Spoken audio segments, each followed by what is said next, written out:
family, how are you doing out there? This is Mr. E here at the Jackson Cultural Arts Center, and we're going to invite you here to What's the Rap? Today, we have a special friend of mine that came down to visit here in Jackson. Hadn't seen him in a while, but he's come down, and we're going to spend a little time here chatting, and you'll get a chance to meet him and me to introduce him to my audience out there. This is Mr. Tim Bennett.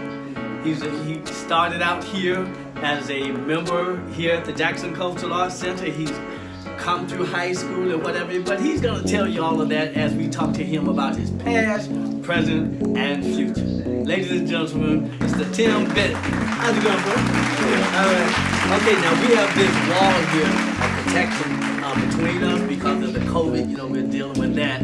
And so this is going to keep us safe during this time. But we're going to still enjoy ourselves and enjoy the conversation. So we get a chance to meet Tim. Tim, how's it going? Things are going well. How about yourself? Good, man. So good to see you again. I'm so glad you came by.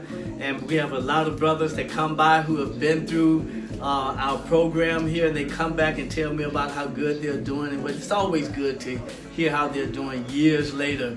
I met Mr. Bennett. How old were you? You were what grade? I met my dad when I was in the 6th grade? No, it couldn't be. I believe it was in the 10th. 10th grade? You didn't go to Jackson Middle School? I didn't. That was my first time meeting you? Okay, all right. So, met him at the high school, Jackson High School. Okay. So, well, tell me about those times to be here in Jackson. So, I ended up in Jackson. My parents split up. My dad met your wife's cousin, Kim. Kim, Yes, at the right. Woodruff Art Center. Mm-hmm. And he was working security and she was working in the ticket booth. Yeah. And I believe she moved back home because she was from Sunflower. Well, let me tell you a little bit about Kim. Kim was the owner of this facility here. And I actually Kim was an actress from New York, and she had come back down in this area because she grew up here. Mm-hmm. And so I actually bought this theater from Miss Kim Tooks. And she was a part owner here, even with me. We worked together. So that's how Kim came into the picture. Go ahead. So my dad moved here, and I lived with my mom when he moved back here, or when he moved here, and then maybe halfway into my 10th grade year, I moved here with him.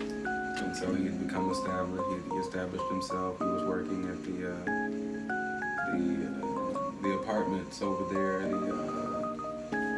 What are they called? They're right down the street. Windsor? Is that where he was working? The projects that are right over there. The apartments that are right over I'm there. not That's what they call it. Yeah. I've forgotten the name of it, but. Well, he was working there, and I started going to Jackson High School. I didn't really know anyone, and I think I met you after you bought the theater from Kim. Yeah, okay. And that's when we met, and then that's when you and my dad became friends. Yeah.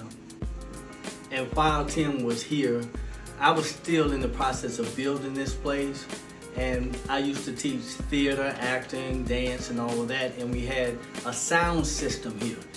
And that's when I found out this brother had some skills. He came in and he hooked me up with the speaker system and had me doing all kind of clever stuff here to, help me get the work done. But he's always been industrious here. He was a real big help to me when I was trying to make this place what it is today. And that's how we really became friends, when he was such a help with me establishing this place. Yeah. But tell me some more about your high school experience here. Okay, did you join the band or anything like that? So I played football, but I didn't really.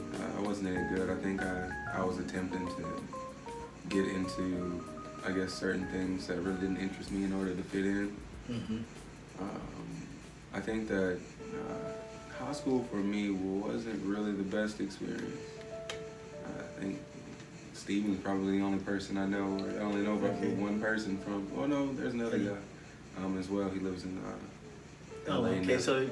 So are you trying to tell me you're not the ladies? You wasn't the ladies' man then that you are today? Yeah. No, I think that that was a time where I don't know. I'm glad that I had the experiences that I did have.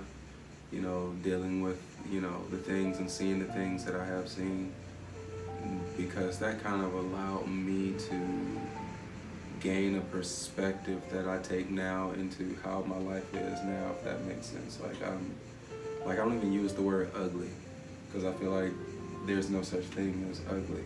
Like there's only someone's perspective of beauty, and that's different person to person. So there is no such thing as someone being ugly. If that makes sense. You can actually there is such thing. I think that's in the spirit. You can have an ugly spirit. That can be something that's genuinely ugly. But physically, I think that because I was a lot bigger than I am now. That's right. Back then, yeah. So how did you get on the? Okay, you stay in the gym now, right? You weren't in the gym when you were here. I wasn't serious about it. There were a lot of things. I grew up so sheltered. Like I was, and then also I didn't really have an understanding of like what it meant to be like ADD or ADHD. And I think that. So do you consider yourself ADD? Yeah. But like, and the only reason I'm bringing that up is because if you're not aware of it, if you're not aware of how it affects you, I thought that my norms were everyone's norms, if that makes sense. They weren't necessarily everyone's norms, and people learn different ways.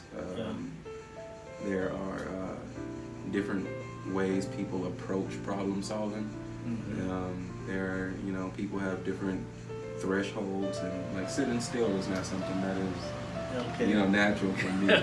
But I think that to get back to my point, I kind of grew up very sheltered, super religious, and that kind of prevented me from learning certain social cues. How did you become super religious?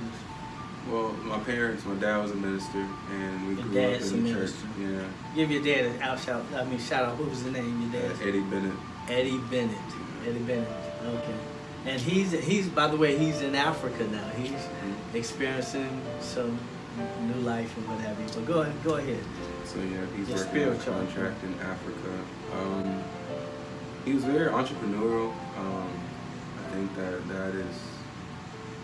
think that is probably the number one reason I kind of am the way that I am. But the high school experience it is what it is. I think now that I've learned more about myself, and like I mentioned to you, I'm thankful for the experiences that I have had, because again, they kind of allowed me to look at things from a sense of compassion, and honestly, that kind of helps with the platform that if I have a platform, that the platform I have now kind of gave me I don't know what the word is, but it put me in the mind to want to make sure that whoever is out there looking at, or surfing the web, or just looking for a place or something they can relate with, I'd like to create a space where people can relate, they can feel safe, they can see that not everything is cut and dry and cookie cutter as media or social. We're talking about your past. Okay, when you were here in Jackson, I remember you stayed way out in the country, right? And I kind of thought, what was coming from Atlanta? You were in Atlanta, right? In this city. Well, no, you consider the city? So when I was in the second grade, we moved from Atlanta to a place called Cartersville. And Cartersville was north of Atlanta. It was somewhat similar to this, but we were 40 minutes from Atlanta, where you guys are 40 minutes from Mobile. So how does that compare how does where you were living? You remember you were kind of what would you say? Living a hard life. Would you say that? Well, In comparison to where you had come from. I mean, yeah, we were struggling here, but I mean, I had already kind of been through that with my dad after the divorce anyway.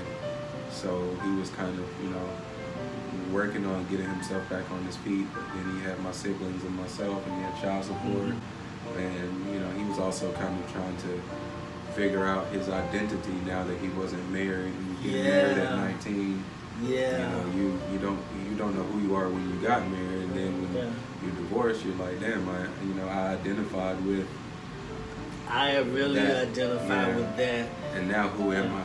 Yeah. So and then he had me that was there at the same time. So we kind of drifted apart at that point because I was figuring out myself. And then not able to understand what your parents are going through because you don't see that as a child. So I kind of ended up having to kind of go my own way, and it wasn't. I mean, I was always kind of, weird, if that makes sense. So I spent most of my time playing video games, like or whatever.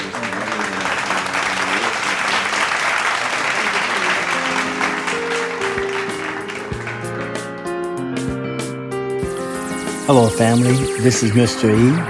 If you would like to support the works of Mr. E or any of Ezel's productions, you may make your donations at Cash App. You will use $EKUFIE, EKUFIE, or you may make your payments through check or money order made out to Anthony Ezel or to Ezel's Productions, LLC. That address is P.O. Box 492, Jackson, Alabama, 36545. Or you may contact us at the phone number of 251-709-1123. Thank you.